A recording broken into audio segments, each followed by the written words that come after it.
നമസ്കാരം. യുപിയിലെ ശ്രവണമാസത്തിലെ കാവടി തീർത്ഥയാത്ര കടന്നുപോകുന്ന വഴികളിലെ ഭക്ഷണശാലകൾ ഉടമകളുടെ പേര് പ്രദർശിപ്പിക്കണമെന്ന മുഖ്യമന്ത്രി യോഗി ആദിത്യനാഥിന്റെ ഉത്തരവ് നടപ്പാക്കാൻ ഒരുങ്ങിയിരിക്കുകയാണ് യു പി സർക്കാർ. ഇത് അനുവദിക്കുകയില്ല എന്നും എന്ത് വില കൊടുത്തും ഇത് തടയുമെന്നും ഇതൊക്കെ ഭരണഘടനയ്ക്ക് എതിരാണെന്ന് യോഗി ആദിത്യനാഥിന്റെ ഉത്തരവിനെതിരെ വെല്ലുവിളിയുമായി പ്രിയങ്ക ഗാന്ധി രംഗത്ത് വന്നിരിക്കുകയായിരുന്നു. ഇതിനിടെയാണ് പ്രിയങ്ക ഗാന്ധിയെ അഡപടലം പൊളിച്ചടുക്കിക്കൊണ്ട് റൂബിക ലിയാഖത്ത് എന്ന മാധ്യമ പ്രവർത്തക രംഗത്ത് വന്നത്. റൂബിക ലിയാഖത്ത് എന്ന് പറയുന്നത് ന്യൂസ് 18ലെ മാധ്യമപ്രവർത്തകയാണ്. അത് മുതിർന്ന മാധ്യമപ്രവർത്തകയാണ്. ലോക്സഭാ തെരഞ്ഞെടുപ്പിൽ രാഹുൽ ഗാന്ധിയെ ഇന്റർവ്യൂ ചെയ്യാനായിട്ട് പോയപ്പോൾ രാഹുൽ ഗാന്ധി മൊത്തത്തിൽ സ്ത്രീകളെ അവമാനിക്കുന്ന ഒരു കാഴ്ച ഉണ്ടായിരുന്നു. അങ്ങനെ റൂബിക രാഹുൽ ഗാന്ധിയോട് കുറെ ചോദ്യങ്ങൾ ചോദിക്കുമ്പോൾ ഒരു അക്ഷരം പോലും മിണ്ടാതെ രാഹുൽ ഗാന്ധി നിന്നു.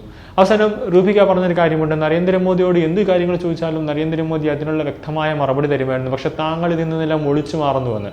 അവസാനം രാഹുൽ ഗാന്ധി സ്ത്രീകളെ മൊത്തത്തിൽ ഒരു ജോക്കർ എന്ന രീതിയിലേക്ക് ഒരു പരാമർശം നടത്തിയപ്പോൾ റൂബിക തിരിച്ചൊരു മറുപടി കൊടുത്തതിൽ രാഹുൽ ഗാന്ധി അവിടെ തളർന്നിരിക്കുന്ന കാഴ്ച നമ്മൾ വീഡിയോകളിൽ കണ്ടതാണ്. കാവടി ഘോഷയാത്ര കാലത്ത് കാവടി യാത്രികൻ കടന്നു പോകുന്ന വഴികളിലെ ഭക്ഷണശാലകളിൽ ഉടമകളുടെ പേര് പ്രദർശിപ്പിക്കണമെന്ന നിയമം 2006 കൊണ്ടുവന്നതാണെന്ന് മൻമോഹൻ സിംഗ് പ്രധാനമന്ത്രി ആയിരിക്കുമ്പോഴാണ് റൂബിക ലിയാഖത്ത് വാദിക്കുന്നുണ്ട്.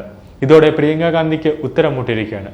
അതായത് റൂബിക പറഞ്ഞ കാര്യം 2006 മൻമോഹൻ സിംഗ് പ്രധാനമന്ത്രിയായ സമയത്ത്, അതായത് കോൺഗ്രസ് ഭരിച്ചിരുന്ന സമയത്താണ് ഈ ഒരു ഉത്തരവ്.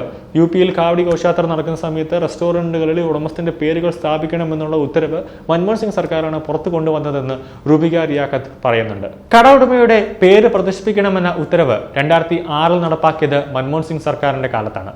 ഇത് കർശനമായി പിന്തുടരുക മാത്രമാണ് യോഗി സർക്കാർ ഉത്തർപ്രദേശിൽ ചെയ്യുന്നത്. റൂബിക ലിയാഖത്ത് ഇത് വ്യക്തമായി തന്നെ പറയുന്നുണ്ട്. ഇപ്പോൾ എന്തിനാണ് ഇതിന്റെ പേരിൽ ഒരു ബഹളവും ഒരു പ്രതിഷേധവും നടക്കുന്നതെന്ന് അറിയില്ല. ഉടമകളുടെ പേര് എഴുതി വെക്കണമെന്ന് മാത്രമേ ആവശ്യപ്പെട്ടിട്ടുള്ളൂ, അല്ലാതെ കടകൾ തുറക്കരുത് എന്ന് പറഞ്ഞിട്ടില്ല. 2011 മൻമോഹൻ സിംഗ് ഭരിക്കുമ്പോൾ കടയുടമകളുടെ പേരും ലൈസൻസ് നമ്പറും വലിയ അക്ഷരങ്ങളിൽ പ്രദർശിപ്പിക്കണമെന്നൊരു ഉത്തരവ് അന്ന് ഇറക്കിയിട്ടുണ്ടായിരുന്നു. ആ ഉത്തരവാണ് യോഗി ആദിത്യനാഥ് സർക്കാർ പാലിച്ചത്. അതിനെതിരെ എന്തിനാണ് പ്രിയങ്ക ഗാന്ധി വലിയ തരത്തിലുള്ള ഒരു പ്രതിഷേധം നടത്തി യു പിയിൽ ഒരു സമാധാന ഭരിതമായ ഒരു അന്തരീക്ഷം സൃഷ്ടിക്കാൻ ശ്രമിക്കുന്നതെന്ന് അറിയില്ല.